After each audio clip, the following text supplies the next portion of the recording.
Innal hamdalillah nahmaduhu wa nasta'inuhu wa nastaghfiruh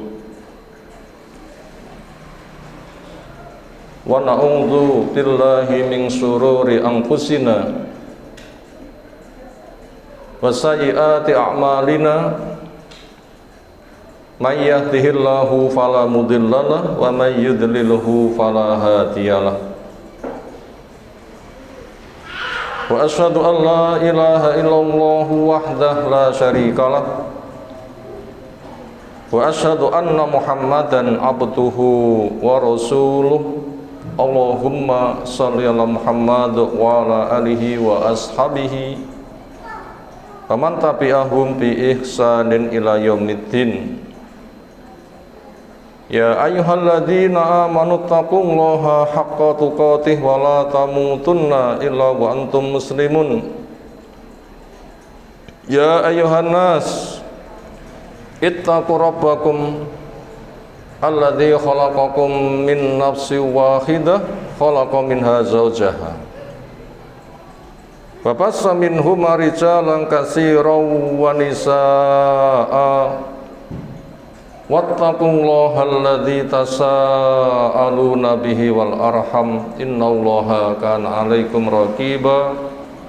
Ya ayyuhalladzina amanu taqullaha wa qulu qawlan sadida yusri lakum a'malakum wa yaghfir lakum dzunubakum wa may yuti'illaha wa rasulahu faqad faza fawzan 'azima. Wa ba'd. Fa inna asdaqal hadisi kitabullah wa khairal hadyi hadi Muhammadin sallallahu alaihi wasallam syarrul umuri muhdatsatuha fa inna kulla muhdatsatin bid'ah wa kulla bid'atin dhalalah wa kulla dhalalatin finnar.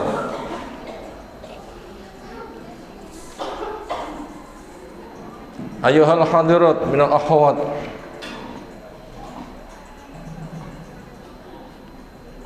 tidak ada ungkapan utama pertama yang kita ungkapkan kecuali pujian, sanjungan, pengagungan, syukur kita semata hanya untuk Allah Ta'ala. Yang teriring doa, salawat, salam semoga tercurah untuk Rasulnya Muhammad sallallahu alaihi wasallam.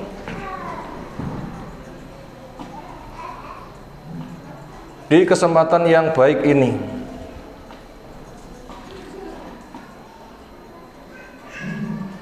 suasana yang nyaman, kondisi yang aman, insyaallah kita pun juga memiliki pikiran yang tenang, merupakan nikmat yang kita tidak bisa menghitung, yaitu merupakan modal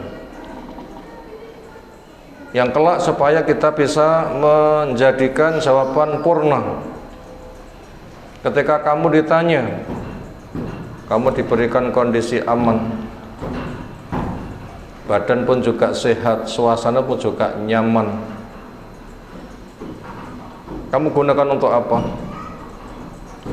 Bila kita jawab, saya gunakan untuk kegiatan yang maslahat,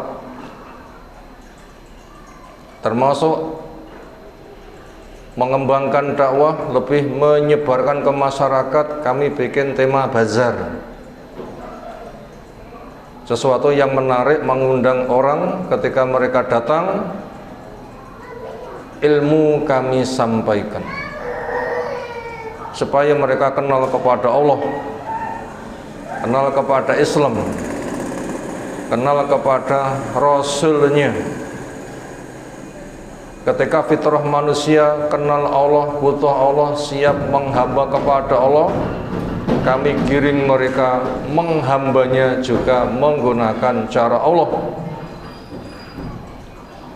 Karena siapapun kenal Allah, butuh Allah, siap menghamba, sering terjadi kesalahan adalah cara. Walaupun siap menghamba kepada Allah dan ikhlas mengharapkan rahmat Allah, tapi bila caranya salah juga masih salah. Setelah kenal Allah, butuh Allah, siap menghamba kepada Allah, Mengapa? Dengan ikhlas, dengan ittiba. Persis bagaimana yang dituntunkan Nabi SAW, baru itu diterima. Kenapa? Karena dia sebagai ahli tauhid. Semoga kita sebagai ahli tauhid.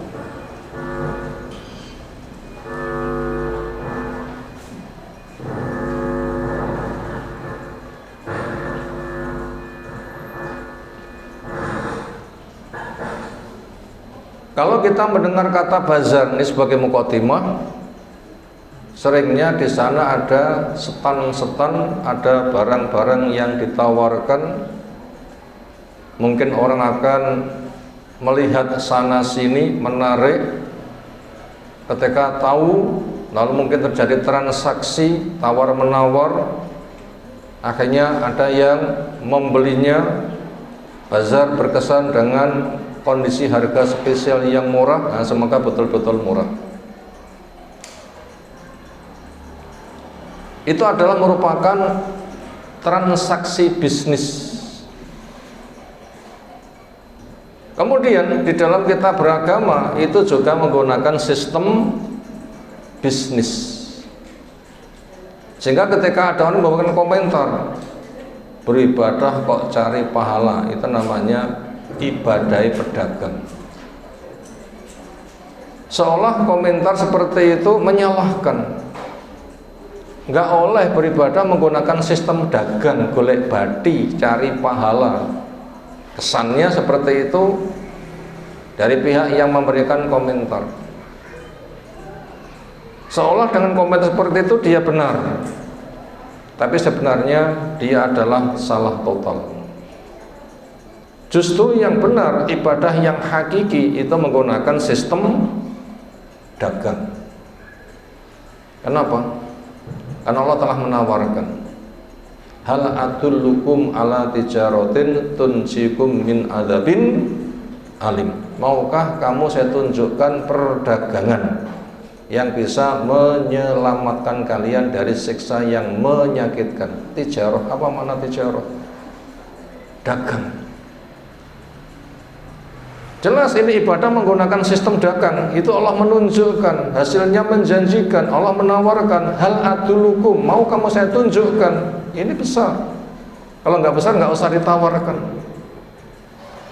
Tentunya ketika kita mendapatkan nilai besar, kita akan mengatakan mau. Apa dagangan yang kita siapkan? Tu'minuna billahi wa rasulih wa tujahiduna fi sabilillah bi amwalikum wa anfusikum dzalikum khairul lakum in kuntum ta'lamun. Modalnya siapapun berpotensi pasti punya.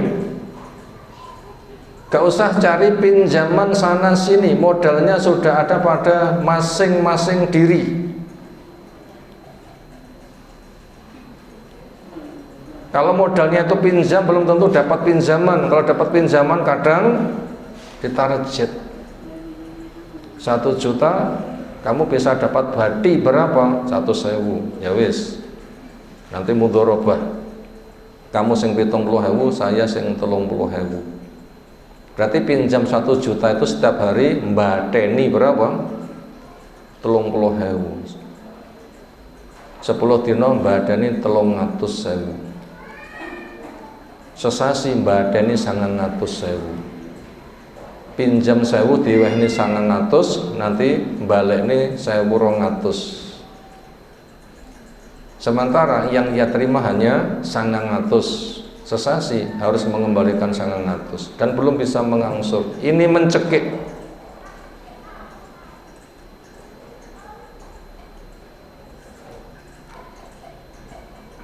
Sementara yang dibimbingkan untuk kita, perdagangan yang ada itu adalah modalnya kita sudah siap siaga, ada jeplek apa pada diri kita. Bentuknya apa? Akidah. Tu'minuna billah. Nah, akidah kan itu modalnya. Akidah sudah ada pada diri kita, pada fitrah kita.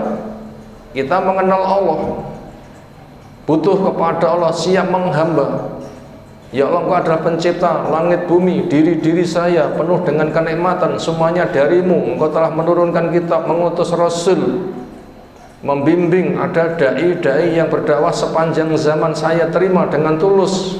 Saya siap menghamba taat kepadamu, ku pelajari syariatmu dengan pemahaman nabimu, praktek para sahabat nabimu. Nah, ini namanya iman. Kita sudah punya modal. Kemudian kamu berjihad di jalan Allah. Artinya ketika taat kita itu sungguh-sungguh cari ilmu, sungguh-sungguh mengamalkan ilmu, sungguh-sungguh mendakwahkan ilmu, sungguh di dalam bersabar. Sabar cari ilmu, sabar mengamalkan ilmu, sabar mendakwahkan ilmu, sabar menderita ketika ada halangan ketika berdakwah, sabar menghadapi kadang diuji miskin, sakit, dan semisalnya. Itu namanya adalah bentuk keimanan lalu berjihad. Menggunakan modal harta kita, diri-diri kita. Ini dagangan yang sudah ada pada semuanya. Ini menggunakan sistem dagang ibadah itu. Lalu siapa pembelinya? Jawabnya Allah. Kalau pembelinya makhluk, kita belanja 1 juta, didol 1 juta 100, mentok badi 100. Kadang wis dino dhewe, kadang ora kepayon, kadang malah rugi. Tapi kalau pembelinya Allah, mesti diberikan badi yang kita tidak bisa menghitung. Berapa untung yang Allah berikan ketika Allah sebagai pembelinya? Nggak bisa dihitung. Allah jelaskan, innallaha ashtara minal mu'minin amwalahum wa anfusahum bi anna lahumul jannah. Allah akan menjadi pembeli dari dagangan yang kamu pajang di setan dagangmu, dengan imanmu, dengan jihadmu. Apa alat tukarnya? Dengan surga. Innallaha ashtara minal mu'minin amwalahum wa anfusahum bi anna lahumul jannah. Surga itu badi yang Allah berikan. Surga badi yang Allah berikan, Allah tawarkan.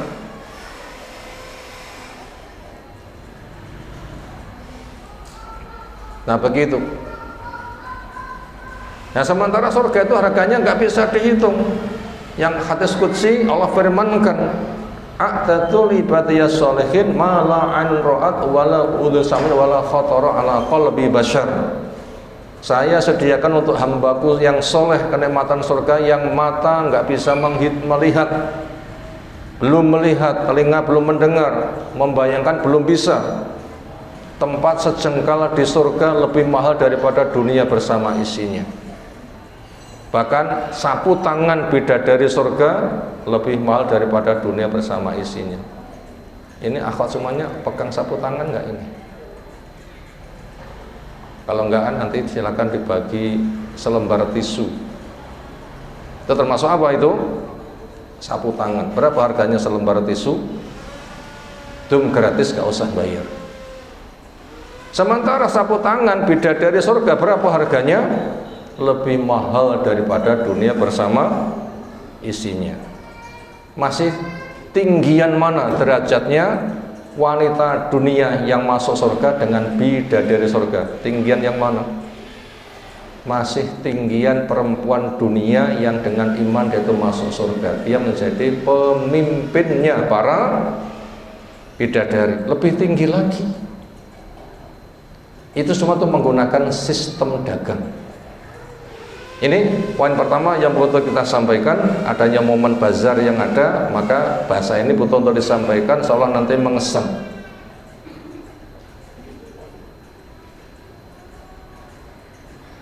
Lalu berikutnya kita masuk kepada materi pokok yang kita kaji di kesempatan kali ini. Judul yang disiapkan oleh panitia ialah apa judulnya?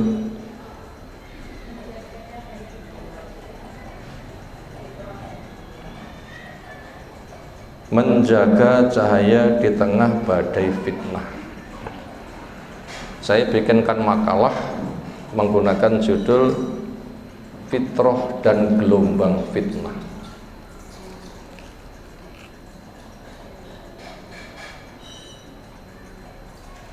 Karena kata cahaya ini memiliki makna yang luas, yang itu sangat mentakjubkan, yang itu sudah Allah bawakan cahaya itu. Kasusnya begini, bergurunya Imam Syafi'i kepada Imam Malik. Imam Syafi'i itu adalah yatim 2 tahun oleh ibunya di Gaza, di Palestina, di sana lahirnya. Dibawa oleh ibunya ke Mekah. Karena nasabnya Imam Syafi'i ketemu dengan nasabnya Nabi itu di Hashim. Nabi kita putra dari Abdullah, kakek dari Abdul Muthalib, buyutnya Hashim. Berarti Hashim ke bawah, Abdul Muthalib, kemudian Abdullah, Nabi kita. Sementara kalau Imam Syafi'i itu 8, Hashim ke bawah terus sampai 8 keturunan. Nabi kita itu 4, berarti separuh nih. Tapi masing-masing ketemu di Hashim. Makanya Nabi kita tuh Bani Hashim, Imam Syafi'i juga Bani Hashim. Itu bisa dibaca pada wasiat Imam Syafi'i. Ada buku judulnya Wasiat Imam Syafi'i, itu nasabnya ketemu di situ. Dan itu miskin. Ketika berguru itu tidak ada sesuatu yang ia berikan pada gurunya yang dikesankan dengan istilah bahasa kita SPP, gak iso bayar. Lalu bagaimana medianya itu? Jawabnya, Imam Syafi'i si bocah sudah menjadi guru asisten. Ketika guru pokoknya itu sedang pergi, lah murid-murid beliau yang kelasnya anak-anak itu yang jadi guru itu Imam Syafi'i. Maka ditinggal oleh gurunya, sekarang sudah ada asisten guru. Siapa? Imam Syafi'i. Itu sudah mengajar sejak dari kecil. Itu caranya bayar SPP. Kemudian umur 10 tahun, umur 7 tahun dulu sudah hafal Al-Quran, menguasai bahasa Arab sampai ke pelosok dan syair-syair, dan menjadi penyair terbaik tentunya di masa Imam Syafi'i. Umur 10 tahun berguru kepada Imam Malik, belum punya kitabnya Muwatta, 9 hari dihafalkan. Umur 10 tahun. Ketika disuruh membaca oleh Imam Malik, baca. Maaf, saya nggak punya buku. Kalau gitu saya carikan orang untuk membacanya. Nggak usah. Terus gimana? Saya baca sendiri. Loh, kamu nggak punya buku? Saya sudah hafal. Apa kata gurunya setelah mendengar bacaannya? Takjub, jagalah cahaya yang Allah berikan kepada kamu. Nah, itu cahaya.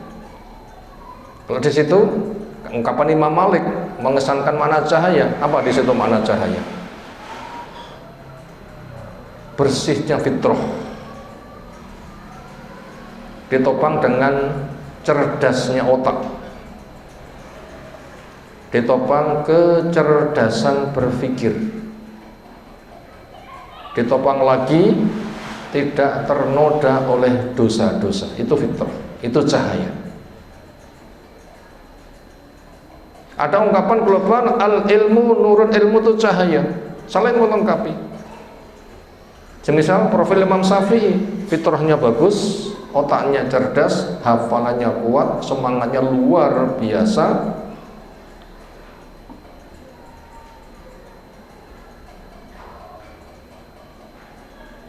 Kemudian dipeseni, jangan kau padamkan cahaya ini dengan dosa-dosa. Penting menjaga cahaya di tengah badai fitnah.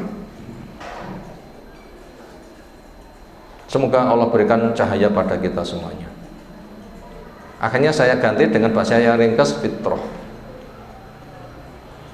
Menjaga cahaya di tengah badai fitnah. Saya lebih suka menggunakan bahasa maujun, punya mana gelombang. Karena badai itu kadang ada, kadang enggak. Badai itu biasanya gandengannya dengan apa? Hembusan angin kencang, topan badai. Itu kadang berembus, kadang tidak berembus. Kondisi kita di ruangan kali ini mendapatkan hembusan topan badai enggak? Enggak. Hanya semilir pakai kipas, iya kan?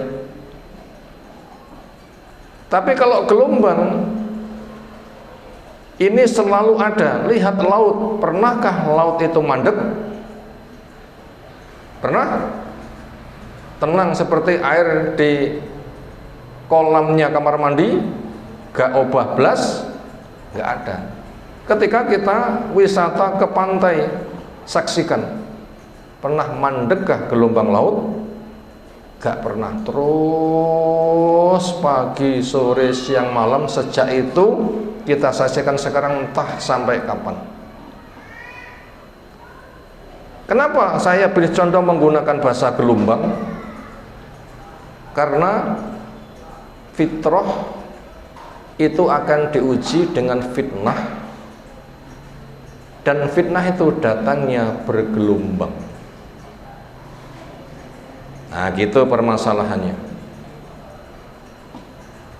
Jadi fitrah diuji dengan fitnah. Fitnah itu datangnya bergelombang, nggak pernah berhenti. Pertama buktinya adalah lihat lautan, gelombangnya tidak pernah berhenti. Dan ujian itu seperti itu, kita wajib tahu. Ujian itu seperti itu, tidak pernah berhenti, terus. Bergelombangnya laut itu tasbih. Sementara ujian, selagi kita tasbihnya kuat, ujian akan terus. Bila kita tidak diuji, namanya istidraj, berarti gagal. Itu permasalahannya. Penandasan dari dalil pesan Nabi SAW, innallaha idza ahabba abdan ibtalah. Allah itu ketika mencintai hambanya, siapa diuji. Itu tanda cinta Allah kepada hambanya, selalu diuji. Selesai ini ganti ini, selesai ini ganti ini, selesai ini ganti ini. Maka apabila ini menimpa kepada ibu-ibu yang masih produktif,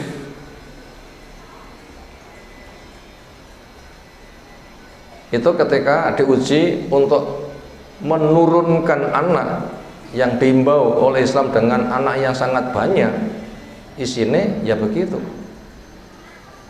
Masuk Ramadan sedang menyusui, Ramadan lagi masih menyusui, Ramadan sebelumnya hamil,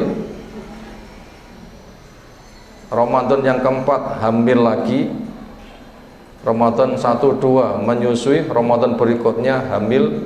Ini orang seket orang mari-mari.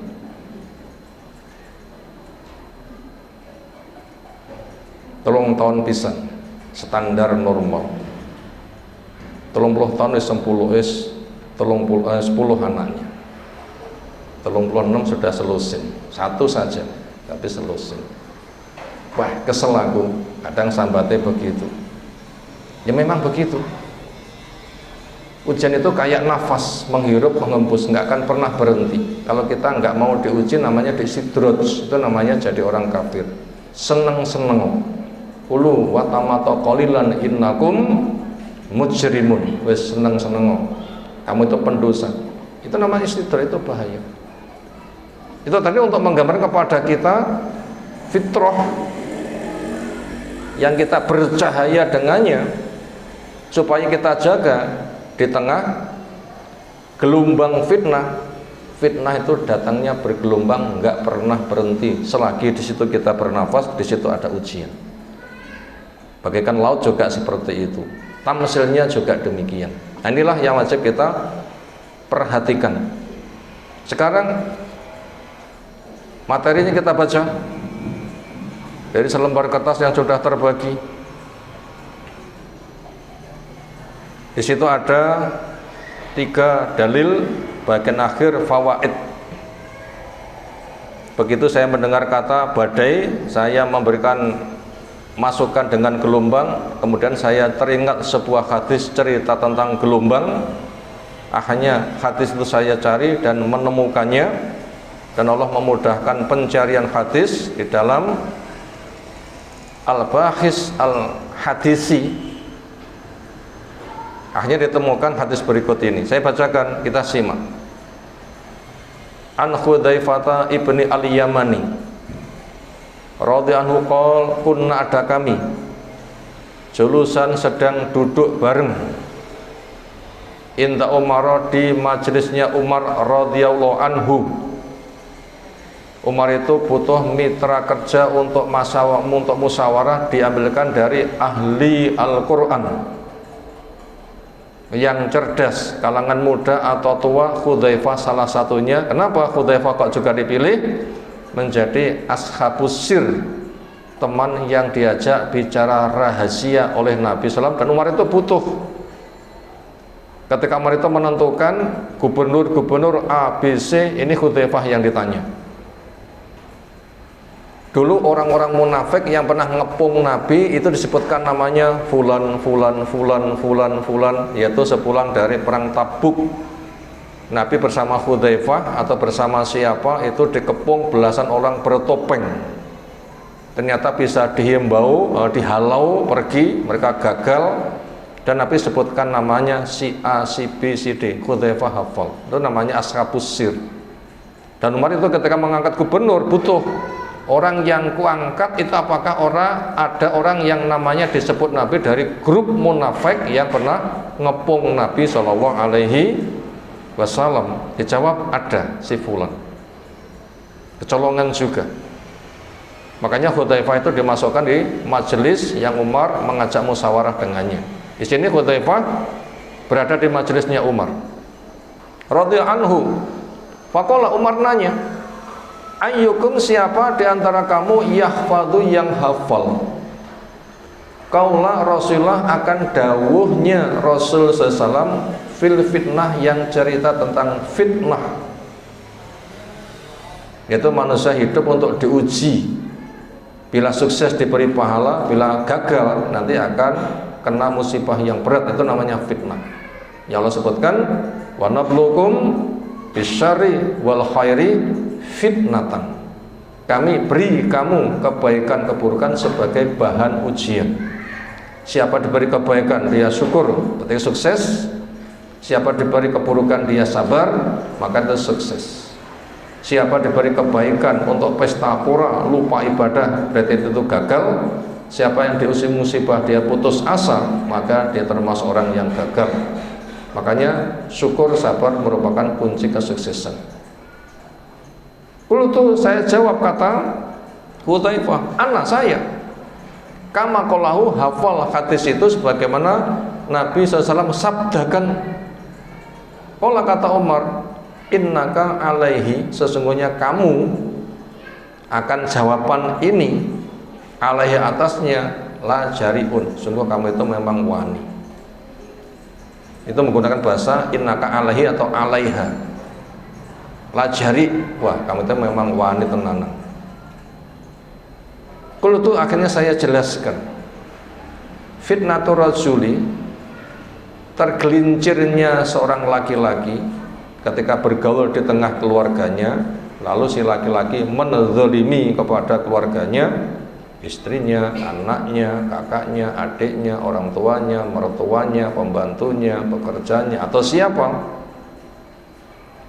Fi alihi, ketika dia berada di tengah keluarganya, wa mali di tengah hartanya, wa wal di tengah anak-anaknya, wa jari di tengah tetangganya. Terplesetnya seorang laki-laki yang menimbulkan bencana pada lingkungannya. Ini juga perempuan bisa, orang tua juga bisa, anak juga bisa. Ini disebutkan contoh orangnya saja. Fitnah itu bisa digugurkan, tukaffiruha, oleh as-salatu salat, as-shamu puasa, wasodaqatu sodakoh, wal amru bil wan nahyu, artinya al amru bil ma'ruf wan nahyu anil munkar, memerintahkan yang baik, mencegah dari yang mungkar. Itu nanti akan menjadi penggugur dosa yang dia sedang tergelincir. Kenapa? Innal hasanati yudhibna as-sayyi'at. Sesungguhnya yang baik-baik itu busek, menghapus kepada yang buruk-buruk. Tentunya keburukan itu keburukan dosa kecil. Keburukan dosa kecil, bukan keburukan dosa besar. Karena syaratnya adalah intajtanibu kaba'ira ma tunhauna anhu nukaffir ankum sayyi'atikum wa nudkhilukum mudkhalan karimah. Jika kamu bisa menjauhi dosa-dosa besar yang kamu dilarang, niscaya akan saya gugurkan akan dosa-dosa kamu, dan kamu saya masukkan di surga yang penuh dengan kemuliaan. Syirik jauhi, bid'ah jauhi, riba jauhi, aneka ragam zina jauhi. Sampai Imam Adz-Dzahabi mengumpulkan ada 76 dosa-dosa besar, kenali jauhi, termasuk pecandu homer, termasuk ghibah. Apa bahasa Jawanya ghibah? Rasan-rasan. Siapa yang biasa rasan-rasan? Mulut, tutup dengkul, maksud dengkulnya rasan-rasan. Mulutnya siapa? Ya mulutnya orang yang ghibah. Makanya para perempuan ngati-ngati. Kenapa? Diuji pinter bicara. Makanya gunakan kepandaian bicara untuk mengajar, cerita. Jangan digunakan kepandaian bicara untuk ghibah. Karena juga pernah ada majelis halakoh. Apa halakoh itu? Majelis, formulasinya melingkar. Siapa pelakunya? Ibu-ibu. Jam berapa? Jam 10-an. Nyapo, berburu apa? Kutu. Ibu A memegang kepala B, ibu B yang dipegang kepalanya memegang kepalanya C, ibu C yang dipegang kepalanya memegang kepalanya D. Nyapo, masing-masing dipetani yo metani. Itu biar kuat berjam-jam. Apa yang dibahas itu berpotensi ghibah. Apa yang berpotensi diucapkan? Ghibah. Ada itu dosa besar, tapi itu sering terjadi. Apa itu ghibah? Nyeritane eleke wong liya. Wah, tanggane dhewe kae setahun pisan mesti ngreyen kendang. Oh, pancen ngutuyul lho, pantes doeku mun taun ilang. Itu sudah termasuk ghibah. Bahkan buhtan, menuduh tanpa bukti. Hilangkan. Syaratnya tadi, amal soleh akan menjadi penggugur dosa selagi dosa-dosa besar itu dijauhi. Nanti amal soleh harian, sholat, zakat, puasa, haji, zikir, baca Quran, amar ma'ruf, nahi mungkar, itu nanti akan menjadi penggugur dosa.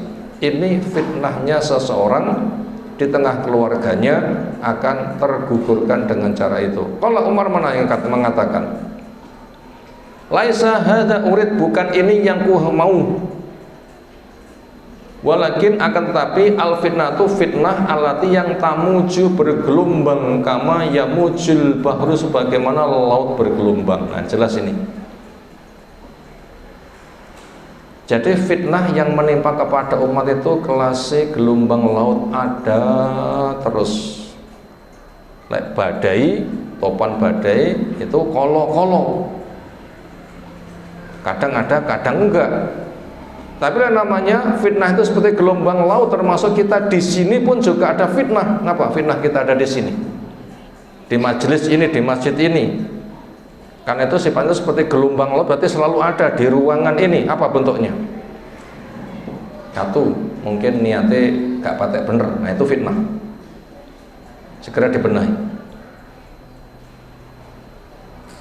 Yang kedua, mungkin lungguhe rapatnya cocok plirak-plirik. Nah, itu termasuk fitnah juga.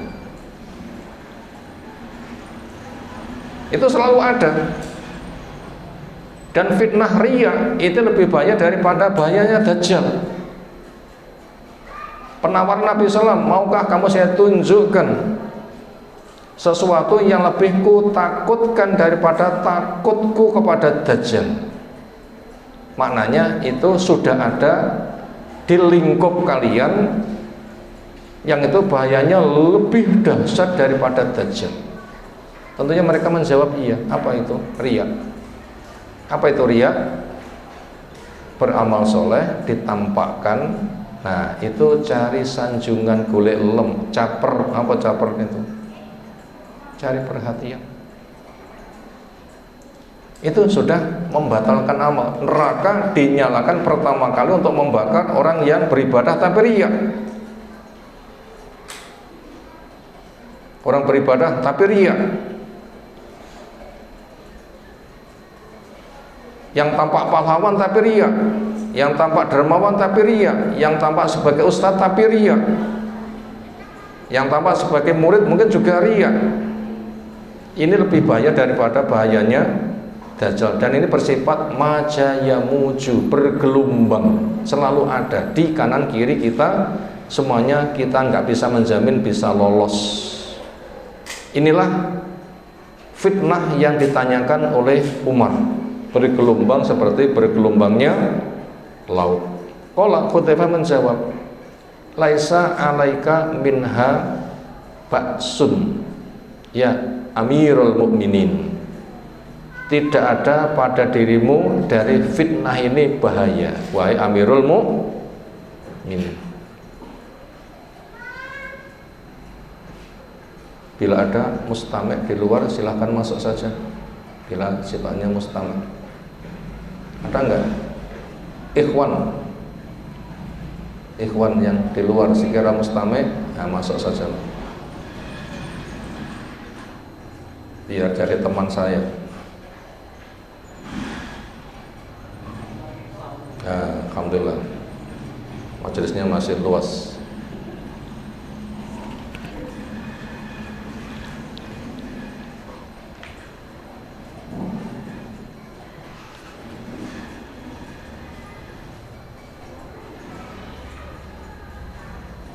Jadi kata Hudzaifah, fitnah yang bergelombang. Hudzaifah mengatakan, wahai Amirul Mukminin, berkaitan fitnah ini engkau tidak pada posisi bahaya. Kenapa? Inna bainaka wa bainaha baban, karena antara engkau dan fitnah itu ada pintu mughlaqan yang tertutup. Kira-kira orang berada di dalam rumah dikunci kuat, maling nggak bisa masuk, aman nggak? Kita punya gudang dikunci kuat, nggak bisa dibuka orang, aman nggak? Kita naik kendaraan pintunya dikunci kuat, nggak mungkin terbuka, melaju kencang, aman nggak? Nah begitu, antara Umar dan fitnah itu ada pintu yang tertutup sehingga tidak membahayakan. Kalau Umar nanya, ayuk saru am yuftahu, dibukanya dengan paksa sehingga pecah atau dibuka baik-baik? Kalau Hudzaifah menjawab, yuk saru, dibukanya pintu dengan dipaksa pecah. Kalau kata Umar, idzan la yughlaqu abadan, kalau begitu nggak bisa ditutup selamanya. Qulna, kami jawab, tentunya. Kemudian perawi cerita, akan Umar ya'lamu albab, apakah Umar tahu siapa pintu yang dimaksud? Qala Hudzaifah menjawab, "Na'am, iya." Kama sebagaimana anna qoblal ghadi al-lailata. Tentunya Umar tahu sebagaimana tahunya sebelum pagi itu malam dulu. Kalau sekarang gilirannya pagi, sebelumnya apa? Malam kan ya? Nah begitu. Sebelum 2 itu 1, itu kan? Sebelum 3 itu 2, ya kan? Sebelum jam 5 itu jam 4, gitu kan? Kalau hari ini adalah siang, sebelumnya adalah malam. Maknanya itu adalah pasti. Jadi tahunya Umar, kalau yang menjadi pintu itu adalah Umar, Umar itu tahu. Saya jadi pintu dan nanti akan dibuka dengan paksa. Umar diberitahu, kamu nanti akan dibunuh, bahasa gampangnya itu begitu. Umar sudah tahu. Kenapa? Dari Nabi. Makanya Umar itu bersiap-siap. Oh, aku calonnya dipateni. Akhirnya bersiap-siap. Kapan itu dipateni? Gak tahu. Makanya siaganya itu terus. Itu hikmah orang itu diberitahu ada ancaman. Ini kira-kira kita sudah dijatah mati belum? Ya sudah. Kita sudah punya tanda mati belum? Sudah. Wis supaya makasih apa belum? Sudah. Apa tanda mati kita? Urip. Urip hidup, hidup habis, gilirannya mati. Kapan kita tidak tahu. Makanya semua orang itu mendapatkan jatah mati. Dan perbanyak ingat mati. Aktsiru dzikra hadimil ladat. Perbanyak olehmu mengingat penghancur kelezatan. Mada al-maut, kematian. Sehingga bila semisal Umar itu diberitahu kamu nanti matimu akan dibunuh, Umar selalu siaga. Kita pun juga harus sama. Kenapa? Masing-masing kita juga pasti mati. Dia apa kan kita tidak tahu, tapi mestinya mati. Itu sama. Ini hadis tuhu bi hadisin, saya sampaikan hadis ini, kata Hudzaifah, laisa bil aghalid, yang tidak ada kesalahannya. Fahibna, maka kami takut an-nas'ala, untuk bertanya Hudzaifah kepada Hudzaifah. Fa'amarna, maka kami perintahkan Masrukan kepada temanku namanya Masruk. Fasalahu, maka Masruk yang tanya kepada Hudzaifah, Pak Hudzaifah, pintu yang dimaksud itu siapa? Waktu itu Ibnu Abbas belum tahu. Masruk yang suruh tanya, ono bisa nyuwun pirsa kepada Hudzaifah, yang dimaksud pintu itu siapa? Maka yang menjawab al-babu Umar, pintu itu adalah Umar, rawahul Bukhari, ada di Sahih Bukhari, ada juga rawahu Imam Muslim, Ibnu Majah, dan juga Imam Ahmad. Di situ sudah lengkap nomor rujukannya. Berikutnya kita baca syarah hadisnya. Syarahul hadis. Al-fitnatu wal ibtila'atu katsirah. Fitnah, ujian-ujian jumlahnya banyak. Makanya kita jangan berkeluh kesah, bah aku diuji fitnah, kesel, panggah enak, ikin. Kita tidak bisa berkeluh kesah. Kenapa? Selagi kita bernafas, di situ ada ujian. Kita boleh bernafas lega bila kaki kita sudah melangkah di surga. Selagi kaki kita belum melangkah ke surga, jangan harap fitnah itu akan berhenti. Kenapa? Seperti gelombang laut, tidak ada lautan itu mandek, gerak terus. Bila kita sadar begitu, kita nanti akan siaga. Makanya Imam Syafi'i itu menjadikan malam dibagi 3, sepertiga untuk baca, sepertiga untuk sholat, sepertiga untuk tidur. Dan tanda orang soleh itu adalah yatluna ayatillah ana lail wa hum yasjudun. Waktu malam yang panjang, ketika sudah cukup istirahatnya, badan telah bugar, ia gunakan untuk sholat dan membaca yang panjang. Abu Hurairah bentuknya seperti apa? Tidurnya sampai larut malam. Kenapa? Telaah. Setelah itu witir baru tidur. Kenapa? Khawatir akhir malam nggak bisa bangun karena kesel. Ahli ilmu ternyata menggunakan waktu dengan sebaik-baiknya. Kenapa? Karena detik-detik yang kita jalani itu adalah penuh ujian, seperti laut yang tidak pernah berhenti dari ujian. Maka daripada itu jaga, badai itu ada di mana-mana. Di diri kita, lingkungan kita, suami kita, istri kita, orang tua kita, anak kita, teman kita, pekerjaan kita, harta kita, senang kita, susah kita, pikiran kita. Wes, nanti kita adalah penuh dengan apa? Fitnah. Maka jaga cahaya, karena fitnahnya itu bergelombang, nggak pernah berhenti. Makanya kita harus selalu siaga. Maka kuatkan dengan doa. Apa doanya? Allahumma a'inni ala dzikrika wa syukrika wa husni ibadatik. Ya Allah, bantu saya untuk zikir kepadamu, syukur kepadamu, membagusi ketaatanku kepadamu. Kenapa? Ya memang itu kayak nafas. Makanya sebelum tidur baca ayat kursi. Zikir pagi sore kerjakan. wahfadni min baini yadayya wa min khalfi wa an yamin wa an shimal wa min fawqi wa a'udzubika an uqtala min tahti. Ya Allah, jaga saya dari depan, belakang, kanan, kiri, atas, bawah, jangan sampai saya terbenam.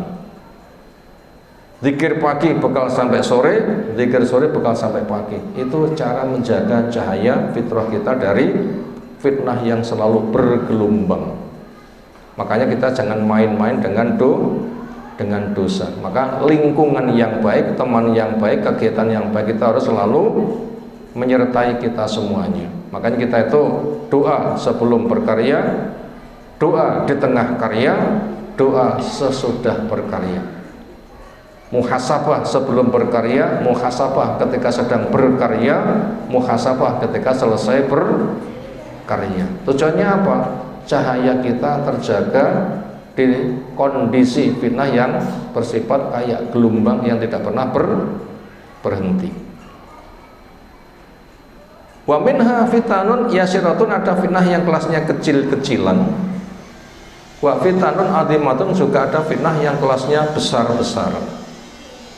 Waqad akhbaruna, telah menghabarkan kepada kita an-nabiyyu sallallahu alaihi wasallam an katsir minal fitan, dari fitnah yang jumlahnya banyak, alati satahdusu, yang itu akan selalu akan terjadi.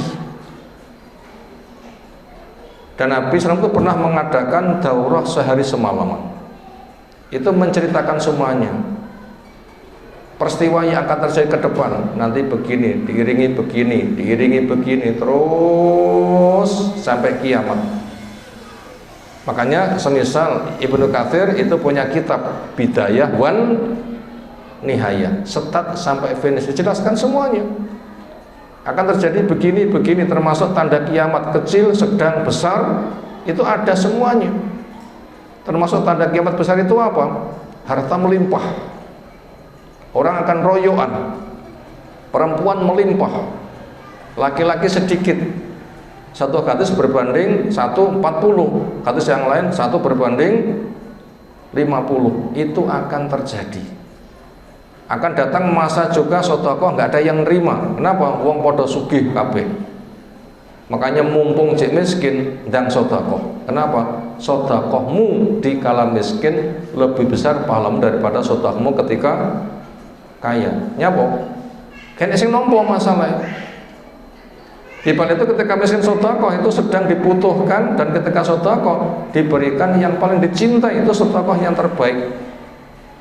Bukan sedekah itu barang turah, tetapi barang yang terbaik. Lan tanal birra hatta tunfiqu mimma tuhibbun. Kamu belum mendapatkan nilai kebaikan sejati kecuali ketika sedekah kamu pilihkan yang paling apik. Nah begitu, mumpung kita masih miskin, perbanyak sedekah. Ini kenikmatan. Sebab nanti bila sudah kondisi kaya sekali, cari orang yang nomor sedekah itu tidak ada, sehingga harta nggak ada gunanya, tapi hisapnya pasti susah mereka. Wah, ini kape ngamal gak iso, nyapa bondo sak pirang-pirang tak sedekahne kene sing nompo, akan tersiksa dia nanti. Nah, itu sudah diceritakan yang seperti itu. Jadi ke depan fitnah itu sangat berat. Jaga fitrah kita, cahaya kita. Fitnah itu adalah selalu ada dan selalu ada. Itu semua disampaikan tahdiran sebagai pewaspadaan pindah dari fitnah, wa musara'atan, dan supaya orang itu bergegas ilal akhdhi, untuk menempuh langkah bi asbabin najat, untuk melaksanakan sebab-sebab keselamatan. Kalau gitu apa solusi yang bisa kita kerjakan supaya cahaya fitrah kita itu terjaga di tengah fitnah yang bergelombang tidak pernah habis? Jawabnya adalah apa yang ada di surah Al-Maidah yang ke-105. Allah firmankan dengan bahasa panggilan, ya ayyuhalladzina amanu, wahai orang yang beriman, alaikum anfusakum, kamu wajib jaga dirimu. Kapan? Sak wayah-wayah, per detik. Nggak disebutkan waktunya, berarti per detik wajib menjaga diri. La yadurukum man dhalla, tidak membahayakan kepada kamu orang yang sesat. Idza tataitum, bila kalian berada pada kondisi selalu menjaga petunjuk. Ihtita itu selalu mencari. Kubzun roti, ikhtabasa bikin roti. Petunjuk itu hudan, cari petunjuk itu ihtada. Kuncinya selalu cari petunjuk. Kapan? Setiap detik. Makanya kita menjaga cahaya, menjaga ilmu, menjaga diri itu kapan? Setiap detik. Karena nggak disebutkan waktunya, pagi sore bukan, tetapi selagi kamu selalu berada pada kondisi mencari petunjuk. Makanya zikirnya kiaman qu'udan wa ala junubikum, ngadeg lungguh gletakmu. Bahasa global, fadkurullaha dzikron katsira, keh nolekmu zikir. Selagi ini punya, cahaya akan terjaga. Ilaullahi marji'ukum, kepada Allah tempat kembalimu jami'an semuanya. Fayunabbi'ukum bima kuntum ta'malun, yang nanti Allah akan kabarkan kepada kamu dengan semua apa yang kamu kerjakan. Allah memanggil dengan ya ayyuhalladzina amanu, ini panggilan kasih sayang. Tidak ada yang memiliki sifat sayang lebih sayang daripada sayangnya Allah. Sayangnya orang terbatas. Sayangnya orang tua pada anak sering marah. Sayangnya anak pada orang tua sering durhaka. Sayangnya suami pada istri juga terbatas. Sayangnya istri kepada suami, lek wayah seneng yo nyanjung, lek wayah seneng mas laki-laki nggak pernah nyenangkan perempuan. Nanti lali kabeh, padahal tengah elimo ya ora mesem-mesem. Dan bahasa semisal. Artinya apa? Sayangnya makhluk itu terbatas, tapi kalau sayangnya Allah tidak ada batasnya. Ar-Rahman, rahmat yang luas. Ar-Rahim, rahmat yang bersifat terus. Satu rahmat dibagi di alam raya, sisanya khusus mukmin di surga. Apakah bakal kehabisan stok? Tidak ada. Yang ada semakin bertambah dan bertambah. Makanya orang beriman itu akan diberi, maka dipanggil dengan ya ayyuhalladzina amanu, maka sambutlah. Misalnya kita dipanggil, punya nenek yang sangat gati sekali, Lindo sayangku, sini sangoni, teko enggak kira-kira? Ya mesti teko. Ya mbah, sini masya Allah putuku disun pipi kiwanengan kita sangoni 1.000 kurang kuat cukup kirang, nah, kita tambahin nih. Nganti piro, nganti duitnya mbak entak.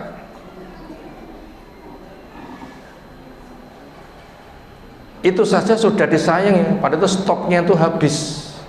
Sementara Allah stoknya tidak pernah habis, tidak bisa dihitung. Makanya ketika Allah memanggil, sambutlah. Istajibu lillah wa rasul idza ta'akum lima yuhyikum. Bila Allah memanggil, sambutlah. Rasul memanggil, sambutlah. Kenapa? Kamu akan diberikan kehidupan yang baik.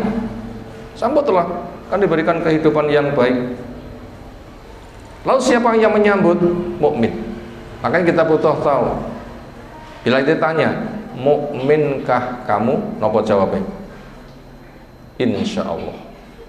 Muslimkah kamu? Jawab ya. Kenapa? Isyhadu bi anna muslimun, seksinono aku iki muslim, yaitu berserah diri. Tapi kalau mukmin engko dhisik. Kenapa? Qalatil a'rabu amanna qul lam tu'minu walakin qulu aslamna. Orang Arab Batin mengatakan aku mukmin. Ya Nabi kandhanono, belum. Urung, aja muni ngono, belum itu. Tapi katakan saya muslim berserah diri. Kenapa? Butuh pembuktian. Apa pembuktian mukmin? Allah memanggil diijabahi. Jangan bergaya tuli, jangan bergaya buta. Hayya ala sholah, panggil, segera datang. Jangan terus nek sibuk, Itu contohnya. Dan juga syariat yang lain, tutup aurat segera, makan yang halal segera, jaga mata segera. Itu tanda iman. Apa? Langsung melaksanakan ketaatan. Kalau begitu apa tanda beriman? Butuh tahu apa makna iman secara bahasa dan secara istilah. Apa iman artinya secara bahasa? Percaya dengan yakin tanpa ragu. Apa makna iman secara istilah? Percaya dengan yakin tanpa ragu tentang kedudukan Allah dan mewujudkan 5 konsekuensinya. Ada sing pinter nulis cepet, saya selesai ngomong langsung tertulis. Ada enggak ini akhwat, ibu-ibu, ada enggak yang nulisnya cowopet, yang ceramah mari wis ketulis kabeh? Aneh. Apa dibaleni peng 10 orang selesai juga. Saya ulang. Percaya dengan yakin tanpa ragu tentang kedudukan Allah dan mewujudkan 5 kewajibannya. Itu definisi iman secara syar'i. Apa tadi? Percaya, yakin, tanpa ragu, objeknya Allah yang dipercayai, dan melaksanakan 5 kewajiban. Ada 5 unsur. 1 percaya, 2 yakin, 3 nggak ada keraguan, 4 Allah yang jadi objeknya yang dipercayai tanpa ragu, penuh keyakinan. Lalu unsur yang kelima, siap melaksanakan 5 kewajibannya. Sekarang kita kenal dulu apa kedudukan Allah dengan 3 jenis tauhid. Pembagian tauhid ada 3, itu konsekuensi ilmu atau bid'ah. Kata 3 itu konsekuensi ilmu atau bid'ah. Jawab, konsekuensi ilmu karena disuguhi tinggal ngitung. 1 tauhid rububiyah, 2 tauhid asma wa sifat, 3 tauhid uluhiyah. Dari mana? Al-Fatihah. Alhamdulillahirabbil alamin. Tauhid apa itu? Rububiyah. Ar-Rahmanir Rahim Maliki Yaumiddin. Tauhid apa itu? Asma wa sifat. Iyyaka na'budu wa iyyaka nasta'in ihdinas siratal mustaqim sampai habis. Tauhid apa itu? Uluhiyah. Percaya dengan yakin Allah dengan kedudukannya, adanya 3 jenis tauhid. Pencipta alam raya hanya Allah tok. Allah punya nama-nama menunjukkan kerja alam raya, hasil karyanya luar biasa. Kita kecil dan tunduk. Yang ketiga, menghambanya kita hanya semata kepada Allah. Kepada siapa kita menghamba kalau enggak kepada Allah? Pakai cara Allah, mengharapkan rahmat Allah. Kemudian apa 5 kewajibannya? 1, percaya di hati tanpa ragu. 2, mengikrarkan dengan lisan berangkat dengan 2 kalimat syahadat. Ini konsekuensi kedua dari 5 kewajiban. Tidak ada yang ku ibadah dengan benar kecuali hanya Allah, sesembahan batil dibuang. Ku akui sebagai Rasul baik utusan Allah, artinya beribadahku dengan cara Rasul. Lalu yang ketiga, wujudkan dengan ketaatan. Makanya belajar syariat, perintah, larangan, halal, haram, jalan surga kerjakan, jalan neraka tinggalkan. Itu konsekuensi iman yang ketiga. Yang keempat, iman bisa naikkan. Apa cara menaikkan iman? Idza tuliyat alaihi ayatuhu zadathu imana, ketika dibaca kepadanya ayat-ayat Allah itu bertambah. Makanya tanda menambahi iman, bertambahnya iman itu dengan majelis ilmu. Ayatnya jelas. Idza tuliyat al-ayat zadat imana, dibaca ayatnya imannya bertambah. Entah itu ayat Quran, atau sunnah, atau fatwa wasiat dari para sahabat dan orang-orang soleh, nanti menyentuh hati. Itu juga cara menjaga cahaya itu. Jangan sampai redup, naikkan. Lalu yang kelima, iman bisa turun. Apa penyebab iman turun? Aras-arasan. Pernah aras-arasan enggak? Saking lek nemen aras-arasan nganti ngantuk. Wah ngapunten ning kok sampeyan nyindir sing ngantuk mboten dong ya. Kula mboten nyenggol masalah. Termasuk juga lingkungannya enggak gena, sing disawang enggak gena, sing dirungokne enggak gena, koncone enggak gena. Mosok kene cadaran koncone numpak sepeda motor meh udo, pantes mboten kira-kira. Sing digandeng cadaran, sing gandeng meh udo, pantes mboten. Gimana dua hati yang berbeda bisa satu? Sulit. Makanya lingkungan itu penting. Dan sering orang itu rusak gara-gara lingkungannya jelek. Bayi yang lahir lingkungannya jelek bisa terbawa. Kullu mauludin yuladu alal fitrah fa abawahu yuhawidani au yuna syira au yumajisani. Maka lingkungan itu penting sekali. Sopo konco kita. Makanya kudu lek konco sing apik. Itu cara menjaga cahaya, konco. Kenapa iman bisa turun? Dan penurun iman yang paling drastis syirik. Nyembah Allah carane ngarang, ini paling banyak. Napa contohnya? Nyembah Allah carane ngarang. Sholat jenazah nggak cukup takbir 4 kali, tapi saat turunnya dawa dikiri, saat bubari dawa, nambahin namanya ibadah tambahan. Ini syirik. Kenapa? Bikin agama baru. Yang membuat satu double Allah dan dia sendiri. Tuhannya itu double. Banyak nggak begitu ke masyarakat, di masyarakat kesyirikan? Nambah agama seperti itu syirik. Karena punya Tuhan pembikin syariat selain Allah Subhanahu wa Ta'ala. Donga kepada Allah, titip wong mati, tak wacane Fatihah, pahala untuk si mati, bendungan. Ini juga syirik. Kenapa? Ngarang. Wong mati gak iso disambati. Apalagi mau memasuki Ramadan. Tahlil akbar kuburan, qiraah Quran kuburan, khataman pahala untuk si mayit, termasuk sotokoh namanya megengan. Ben kersa paring iti pangestu leluhuri sing urip ben entuk kekuatan poso, mintanya pada yang sudah mati. Ini berserak-serak, itu bisa menurunkan. Makanya kalau ibu-ibu pas di rumah wayah nyedeki Ramadan dijak rewang, disambate rewang, napa rewange? Acara megengan ya gak oleh. Ngapunten Mbak, ngapunten Bu, kula langsung dipun jewer ketimbang kula nderek iris-iris brambang. Kok kula mboten saged nggih mboten. Niku kangge acara kesalahan. Itu termasuk penurun, nanti bisa syirik nanti. Karena ta'awun al-ismi wal udwan, saling tolong pada dosa dan permusuhan. Dan itu berserak-serak. Itu banyak sekali. Itu penurun keiman, makanya cari lingkungan yang baik. Bagian akhir kita baca fawaid.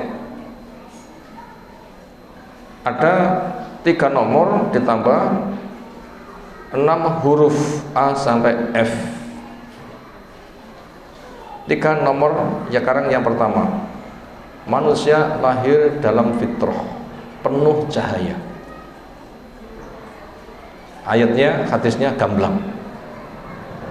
Kullu mauludin yuladu alal fitrah. Nggak ada dosa warisan. Itu cahaya sinarnya terang benderang. Yang kedua, Allah turunkan kitab. Allah mengutus rasul. Allah menyiapkan mujaddid untuk menjaga fitrah. Fitrah yang ada supaya terjaga, gimana caranya? Cahaya yang ada supaya enggak redup, gimana caranya? Allah telah menjaga, diturunkan kitab. Pelajari Al-Quran, itu cara menjaga cahaya. Yang kedua, Allah telah mengutus Rasul, kitab dengan pemahaman Rasul. Iya, itu kalau orang itu di zaman Rasul, dibimbing Rasul. Kalau bukan zaman Rasul gimana? Allah sudah menyiapkan mujaddid. Siapa mujaddid? Yang mendatangkan barang anyar ditekak neneh, anyar ditekak neneh, anyar ditekak neneh. Itu namanya mujaddid. Nabi meninggal, sahabat itu mujadid, menyuguhkan baru. Apa yang dulu disuguhkan Rasul sekarang ia suguhkan lagi. Kalau begitu, dai dari masa ke masa itu namanya apa? Mujadid, menyuguhkan barang semula nggak ada, disuguhi apa? Dakwah. Detik ini masih adakah mujadid? Lho saiki nyapo le diarani ora. Tugas kita melanjutkan tugasnya Rasul apa? Membacakan ayat, menjelaskan dengan sunnah. Ini namanya mujadid. Ini ada dari masa ke masa sampai hari kiamat. Apa tujuannya? Menjaga cahaya, menjaga fitrah. Makanya siapa yang cahayanya pengen bersinar tidak redup, jaga dengan ilmu. Kalau nggak dengan ilmu, jangan harap. Mati nanti cahayanya. Yang nomor 3, macam-macam gelombang fitnah. Kita butuh tahu, dihindari supaya tidak mematikan cahaya. 1, lupa tidak doa sebelum jima. Karena kaitannya bayi lahir itu fitrah. Lek wayah jima enggak ndonga, angel nggo fitrah. Karena ketika masih di rahim sudah diganggu setan. Lahir disambut setan. Kenapa? Enggak ndonga. Jadi cara menjaga cahaya fitrah sebelum jima harus berdoa. Fadilahnya apa? Siapa yang berjima sebelumnya berdoa, bismillah Allahumma jannibna asyaiton wa jannib asyaiton ma razaqtana. Bila dari peristiwa itu ditakdirkan anak, setan tidak membahayakan, sehingga fitrahnya terjaga, lahir nanti juga aman. Lahir silahkan diakikoi. Sistem pendidikan bukan keharusan, di tahnik. Tahnik itu termasuk tuntunan, tapi kalau adzan qomat itu sistem pendidikan, bukan keharusan. Cari lingkungan yang baik, orang tua yang baik, penampilan bapakku yang baik, rezeki yang halal. Itu langkah pertama untuk menjaga cahaya supaya tidak redup, yaitu bentuk gelombang fitnah adalah lupa tidak doa sebelum jima. Nomor 2, fitnah itu apa? Dosa-dosa pengundang fitnah. Bapak penuh dosa, ibu penuh dosa, anak berkembang di dalam dosa, redup nanti jadinya. Nah, pengen bercahaya itu terang, bapak selalu lurus, ibu selalu lurus, keluarga itu lurus, anak nanti akan tumbuh dengan baik. Makanya jangan kecanduan dosa, banyak istighfar. Macam fitnah yang ketiga, bersikap buta tidak belajar agama dengan manhaj salafus saleh. Bersikap buta tidak belajar agama dengan manhaj salafus saleh. Ngaji itu banyak, walaupun yang tidak ngaji juga sangat banyak. Apakah dengan semata ngaji sudah cukup? Jawab, belum. Karena ngaji ada penyesatan, ada ngaji memang lurus mencari jalan yang bebas hambatan. Kalau gitu apa? Dengan pemahaman salafus saleh. Karena di masyarakat ngaji banyak sing dagel, guyon, kadang jorok-jorok, kasar-kasar dan sebagainya. Enggak identik dengan Quran yang bagus, sunnah yang lembut. Maka kita harus benar itu manhajnya. Salah guru nanti berisiko. Makanya sebelum berguru cek dulu manhajnya. Guru saya, gurunya siapa, muridnya juga siapa. Bila betul-betul sunnah silahkan berguru. Makanya siapa yang bersikap buta, tidak belajar agama dengan manhaj salafus saleh, itu terlalu fitnah yang banyak. Sekarang melambai-lambai fitnah itu. Yang C, jeleknya lingkungan yang ada di kanan kirinya. Bisakah kita menjamin lingkungan kita baik? Depan kita, belakang kita, kanan kita, kiri kita, HP kita. Aku naik tengah sawah rantai tonggo, lah HP-mu. Wah, itu gambarnya manusia nggak karu-karuan. Itu lingkungan itu bisa merusak itu. itu bisa meredupkan itu. Cahaya bisa mati lewat HP. Makanya ngati-ngati apa sing ditonton. Yang keempat, fitnah tigata yang merajalela. Napa tigata? Tahta, harta, wanita. Kerja keras golek duit sehingga punya jabatan, empuk, duitnya sak pirang-pirang, berikutnya tinggal melampiaskan kebutuhan syahwat. Mungkin goyang lidah atau goyang bawah. Ujian itu berat. Citane wong sugih-sugih. Ternyata itu berlaku ungkapan umum. Apa itu ungkapan umum itu? Om senang tante girang. Kakian duwe, suami keluar cari sana.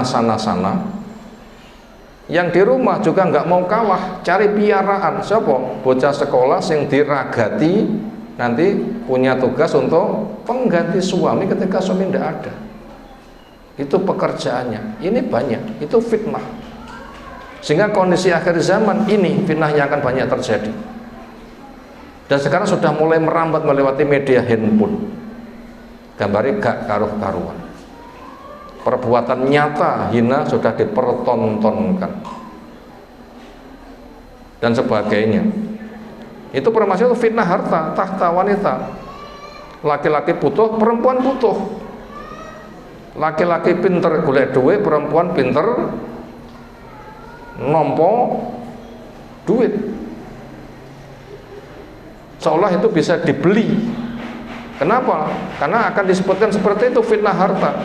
Pesan Nabi SAW, la taqumus sa'ah hatta la yubalil mar'u min aina akhadal mal'a minal halal minal haram. Akan datang masa orang tidak banyak peduli dari mana mendapatkan harta, halal atau haram. Apalagi nggak punya agama. Sehingga mendekati kiamat, jima itu di pinggir jalan, ngungkuli pitik.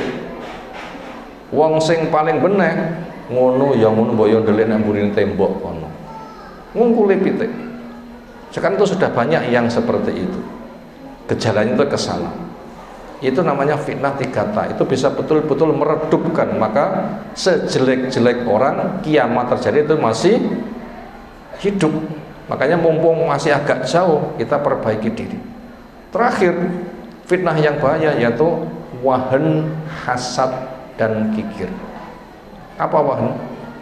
Cinta dunia takut mati.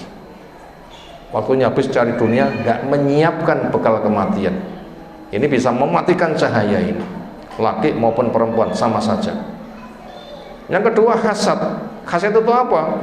Bersaing dunia. Sini cari, sono kok ento, sini kok nggak ento, marah, nanti bisa ngamuk, bisa merampas dan bertindak. Diawali dengan rasan-rasan, nanti membuat makar. Lalu yang ketiga kikir. Makanya dikatakan jauhi dari kikir, karena dampaknya bisa menumpahkan darah dan memutus anggota keluarga. Rebutan warisan, sakit musuhan, bisa. Ragilem bersodako, ngancam. Nah, ketika sedang ngancam, apa bentuk ancamannya? Ya perampasan, cawatil, darah tibong, ramari ngono ki. Beresiko. Itu perkara-perkara yang bisa cahaya menjadi redup. Ini tema yang kita kaji di kesempatan kali ini. Waktu yang telah disediakan insyaallah sudah terpenuhi tentang tema penting yang kita kaji, yaitu menjaga cahaya di tengah gelombang fitnah. Dipilih sekawan.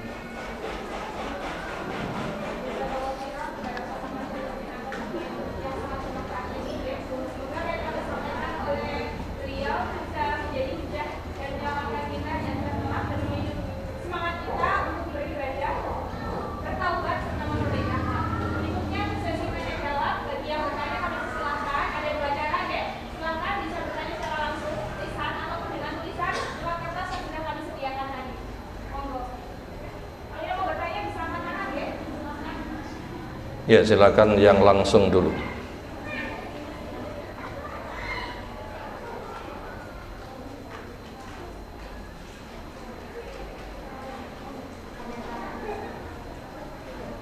Ada pengeras suaranya, silahkan.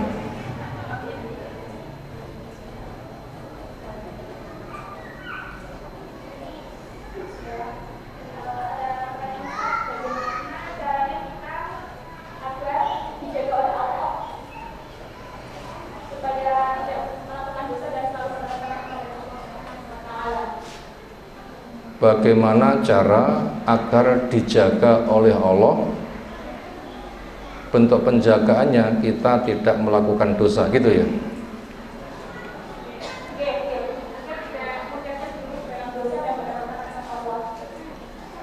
Kalau dijaga targetnya tidak melakukan dosa, tidak bisa. Fitrahnya manusia itu mesti dosa. Makna dijaga tidak dosa artinya andaikan dosa itu diampunkan. Gimana caranya supaya saya tidak hancur oleh dosa? Walaupun bisa berbuat dosa tetapi tidak hancur. Caranya gimana? Maka caranya adalah ta'aruf ilallah firraha ya'rafka fisyiddah. Kenalilah Allah di waktu longgarmu, niscaya Allah akan menjagamu di waktu sulitmu. Di waktu longgar gunakan untuk cari ilmu dengan modal diri kita, harta kita, amalkan dengan baik sehingga harta kita nggak digunakan untuk pesta dunia, tapi gunakan untuk modal dakwah, nyumbang sana sini, menjinakkan sana sini, sehingga banyak yang dapat manfaat. Bila kita bisa seperti itu, kita nanti akan dijaga dari terpeleset dosa besar. Andaikan kita terkena dosa kecil, dosa besar kita itu akan mengampunkan dan kita dibikin mudah untuk muhasabah dan istighfar. Itu caranya. Dengan kembali kepada hadis, ta'aruf ilallah firraqa ya'rafka fisyiddah. Silakan yang lain.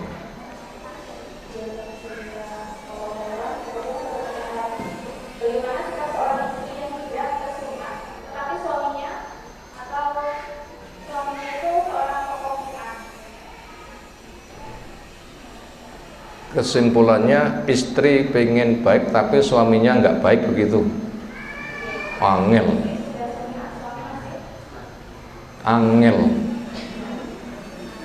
Istri pengen apik, suaminya nggak apik, angel. Kecuali punya jiwa seperti jiwanya istri Firaun, namanya Asiyah. Itu jawabannya. Begitu gimana caranya? Selami sejarahnya Asiyah, bagaimana dia bisa menjadi ratu surga sementara suaminya togut kelas top. Kesimpulannya apa? Selalu cari ilmu, amalkan, bertauhid, tegak ibadah, dan tidak terpengaruh oleh suami, dan tegas menjaga yang hak walaupun rela harus dibunuh. Nah, itu kesana jawabannya. Silahkan berikutnya.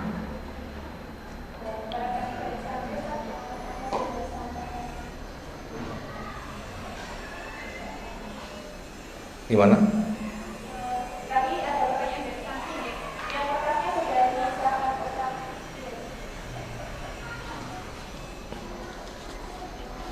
Berarti yang langsung dua ya, berikutnya pakai tulisan ya.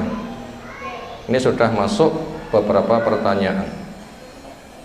Bagaimana caranya menghadapi perhiasan yang mudah? Bagaimana menghadapi perkataan yang ia mudah? Menghadapi perkataan, perasaan. Bagaimana cara menghadapi perasaan yang mudah sakit hati? Pertama, kita husnudzon. Orang lain jangan diperankan sebagai musuh, tapi sebagai kawan, husnudzon. Makanya mudah senyum dan berusaha menawarkan bantuan. Bila dia berpotensi salah, kita minta pada Allah, Allahumma jalisan sholihan, ya Allah beri saya teman yang soleh. Makanya sebelum kita dijeleki, kita memberi kebaikan dulu.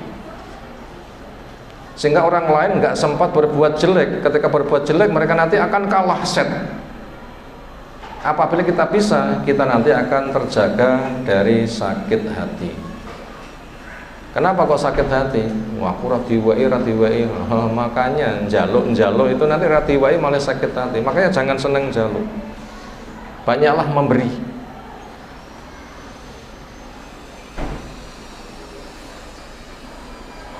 Bagaimana cara kita menghadapi dorongan nafsu syahwat yang ingin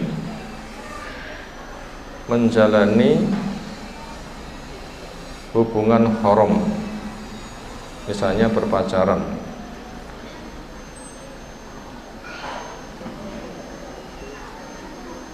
Jawabnya, jaga fitrah. Apalagi ini perempuan. Fitrah perempuan pemalu, jaga rasa malu. Fitrah perempuan dikesankan lemah, maka dilindungi dengan rumah dan mahram, maka jangan keluar kecuali penting. Ketika keluar, bawa mahram. Keluar jaga dengan yang namanya baju, sehingga baju itu seperti tembok, sehingga orang memandang baju nggak tertarik. Jangan baju itu berhias, kecuali baju di dalam rumah. Ini dari faktor eksternal, luar. Internalnya apa? Bila memang itu sudah memiliki kemauan, segera mencari, minta pada Allah, kemudian berusaha untuk mendapatkan jodoh. Jangan lewat pacaran. Ketika belum mendapatkan, banyak puasa. Sampai puasa 24 jam, makan cukup sekali ketika sahur. Bila masih berat, tingkatkan peribadatan. Waktu habis untuk cari ilmu, beramal, berdakwah. Bila masih belum juga, perbanyak olahraga sampai tenaga habis. Itu diantara terobosan-terobosan untuk menjaga. Pak, kalau sudah kadung pacaran, apalagi perempuan, sudah kena rayuan gombal lapek. Oh sayangku, oh bidadariku, nanti milik siapa? Kenapa nggak mulai sekarang saja? Wah, sekarang rayuan gombal lapek ngene iki mesti jadi korban. Allah alam.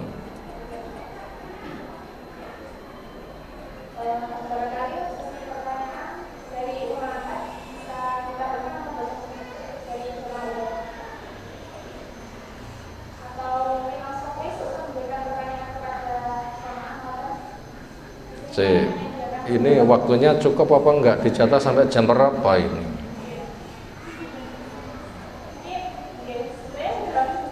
Oh, ini cek wakeh ki soalnya.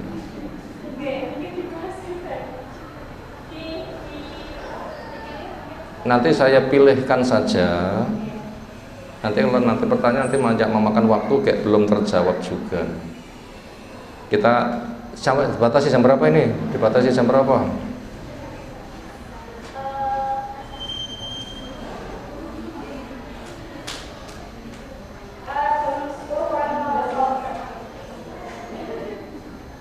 Jam 10 kurang seperempat, 10 menit lagi ya. Nasihat untuk para ummahat, juga pemuda-pemuda di zaman yang banyak fitnah ini. Kesimpulannya adalah jaga diri, jaga pergaulan, batasi memegang HP. Adapun doanya adalah supaya dijauhkan dari riya. Lafaz doa itu adalah Allahumma inni a'udzubika an usyrika bika wa ana a'lamu wa astaghfiruka bidzambil ladzi la a'lamu. Ya Allah, lindungi saya dari perbuatan syirik yang saya tahu, dan ampuni saya dari dosa yang saya tidak menyadari. Untuk itu nanti bisa disusulkan bagaimana lafadznya. Cara menghindari fitnah di zaman sekarang, yang paling banyak fitnah harta dan fitnah syahwat. Kesimpulannya, ambisi kita kepada harta cukup menghilangkan lapar, selebihnya banyak mencari ilmu dan dakwah, sehingga kita jangan bersaing nanti dikuasai hasad dan itu hancur. Kenapa? Ujian akhir zaman memang seperti itu.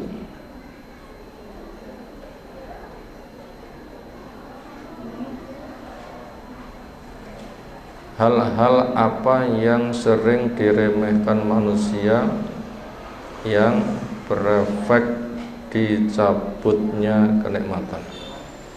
Allah tidak merubah kebaikan yang berada pada kaum sehingga kaum merubah dengan kemaksiatan-kemaksiatan. Kemaksiatan tersembunyi termasuk riya, kemaksiatan tersembunyi bid'ah, kemaksiatan tersembunyi enek wong gayane apik, gak enek wong ternyata bebas maksiat. Ini menyebabkan kenikmatan dicabut.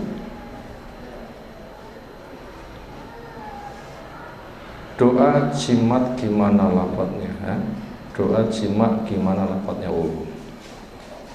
Ada yang memiliki buku kumpulan doa, nanti bisa dihadiahkan.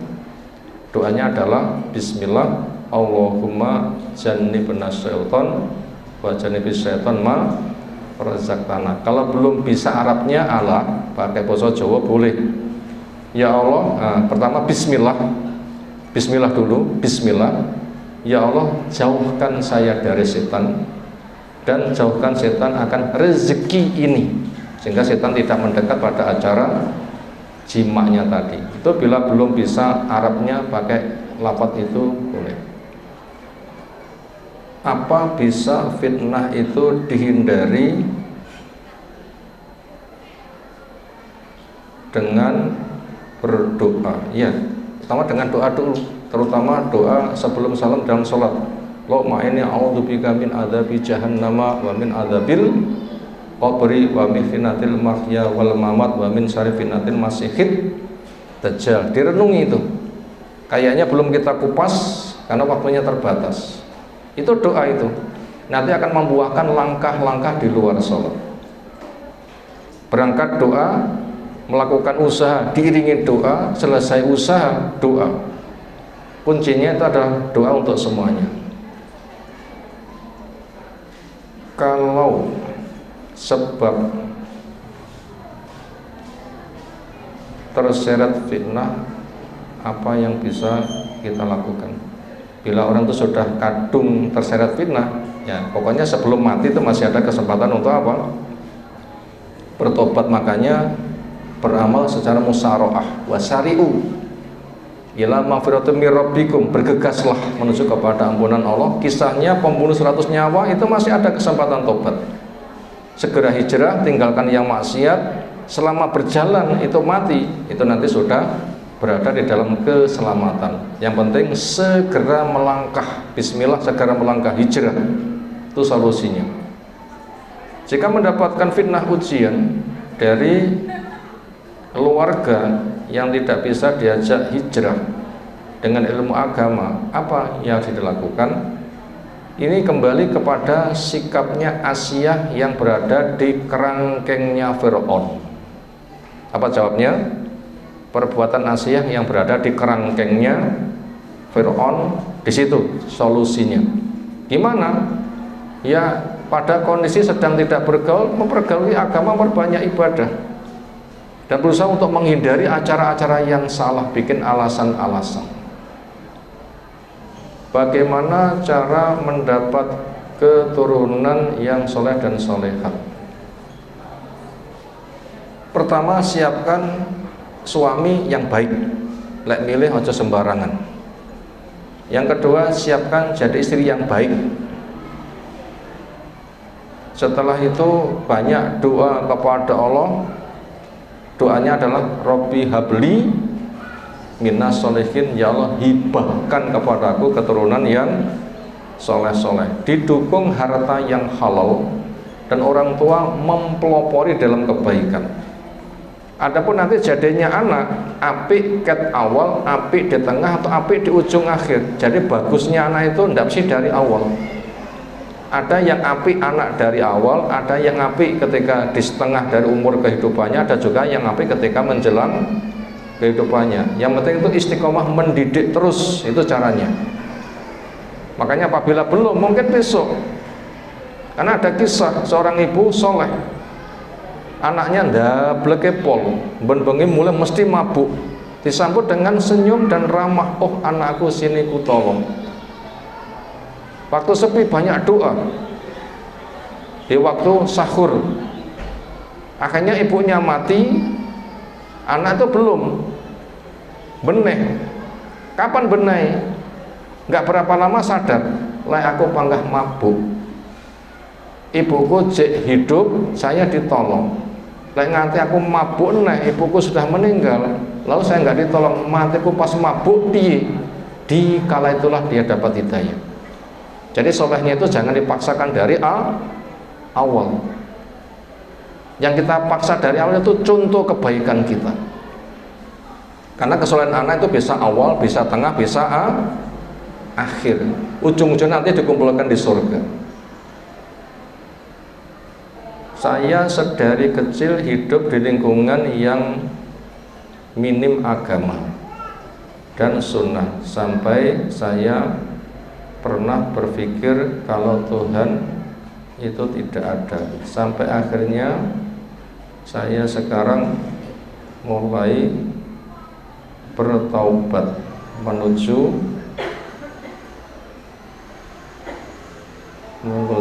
keadaan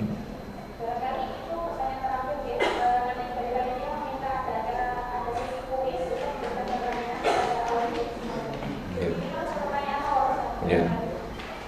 Mungkin itu dulu yang kita sampaikan di kesempatan kali ini. Adapun yang mendapatkan oleh-oleh ini saja dipilih di lotre gitu ya kira-kira ya. Dipilih acak ya. Atau ini saya serahkan saja, silahkan nanti panitia mengambil kertas ini, silahkan nanti diselesaikan sendiri. Ya. Mungkin demikian gitu dari saya. Ya.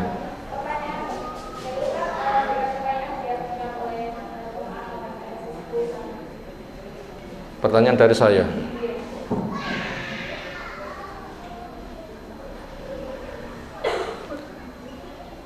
Pertanyaan dari saya. Sudah dibaca belum? Iki belum.